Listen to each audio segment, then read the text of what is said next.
in that Pride Seeds ride. What's going on there, Jake? You did it again on Friday night. Yeah, thankful for sure again to get her done, but it was a good night and a good way to kind of to set yourself up there second last night before a championship night. Jake, how do you prepare that 52? Do you do it the same way each and every week? Is that where the success is coming from? Or in fact, are you changing it each and every week, or at least subtly changing it? Or is it the same? What is it? Yeah, I definitely don't think you'd find the success that long if you run the same stuff in this level. These guys are obviously really good, and the guys get better every week. And you got the best in the sport that come to the weekly Delaware races, and obviously APC is the best, and I like to say the country. So definitely trying to change stuff. We had some success Friday with some pretty big rear end changes, and things went good. So great test. It's nice to have those races there to kind of test with and keep moving forward. So that 300 is a big deal coming up, and I'm sure there will be a lot of cars coming on championship night at Delaware to run and practice. So it's not the best time to have a bunch of cars come, obviously championship night, but hopefully we're set up in a decent enough spot and we got a good enough race car that we can capitalize if we need to. Unlike this Friday night, coming up, we have Chris Soares and the team for Delaware on Rogers are going to be present. It's going to be their final broadcast of the year from Delaware Speedway. Still more races coming. Just going to end the broadcast side of things this Friday night. Unlike that, I didn't see the races on Friday night. The guys weren't there. Unfortunately, I couldn't watch. I wasn't at the Speedway. Take us through Friday night. Where did you qualify? Where did you start? I know where you finished. Yeah, it sucks. Those guys do a really great job broadcasting the race, and I think it's really, I know that everyone's hands are tied, but it's really unfortunate we're not going to get to televise, championship night, probably the biggest night of the year that should be on TV. So it's too bad for that. But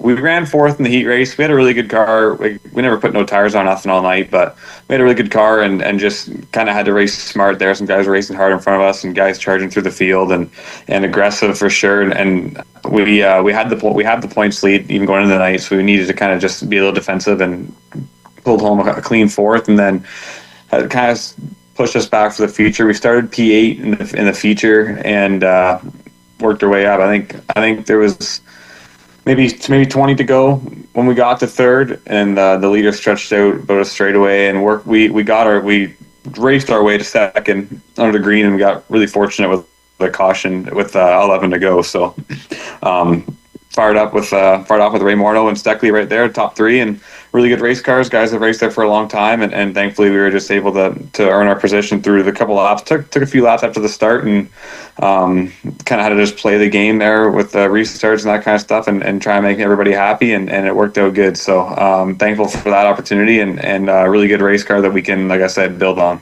Yeah, it's incredible watching, as I mention all the time on Rogers, and something that I've been picking up on, Jake, and you've been doing a fantastic job, Kyle, right up in there. But to see like Matt Rodley get a checkered flag, and I know Beauchamp, he's getting close in that 60 car. When he shows up, he's kind of a threat to win each time. Schrank is another one. Never had him on the show, but the day's coming. He is going to win himself some races. It's got to feel kind of surreal, right? Like you mentioned, if you don't stay up with the changes, you will get left behind. There's a lot of fast cars that are coming, and each week they tend to get a little bit quicker.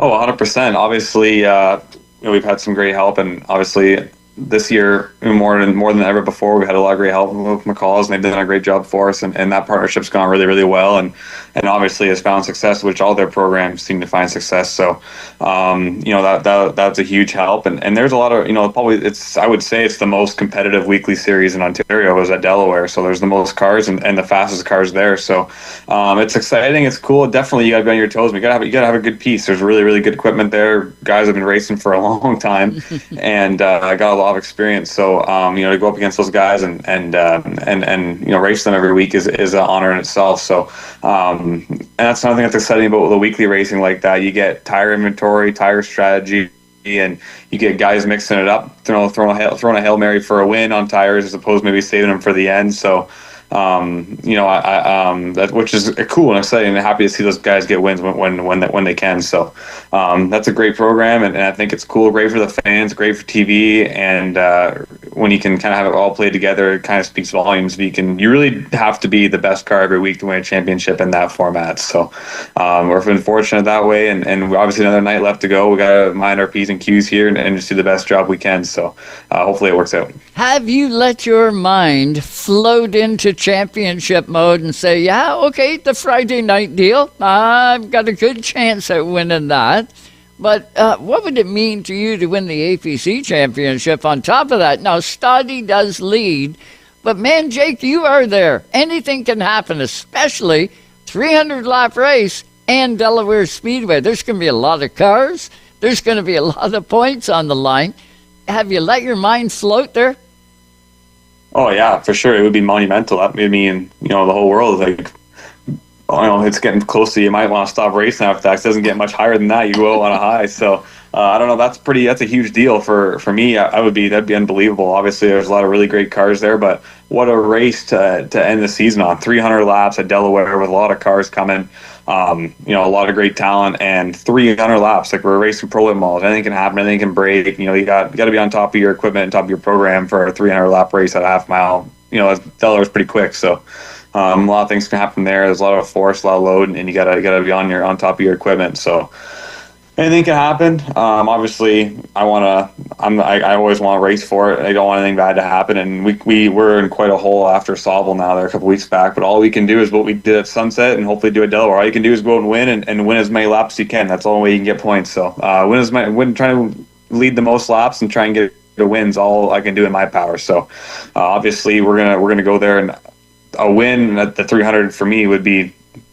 So that's a lifelong milestone. That's a huge deal in itself. So if we win that race, then the points will fall where they can. So Delaware, 100%. We got to be, you be thinking about points a little bit there. Like you guys said last week, got to race points smart, and it's going to be that time. Obviously, 2 races left in both deals. You start thinking about it, and you got to just kind of think about what you value more and what matters to you most. For me, I love racing for wins, and the points just kind of work out where they do. Yeah, big picture, right? Just go do what you do, because you got no control other than when you're behind the wheel, and the checkered flag, you can see it. You got to go for it, and that's what you've been doing.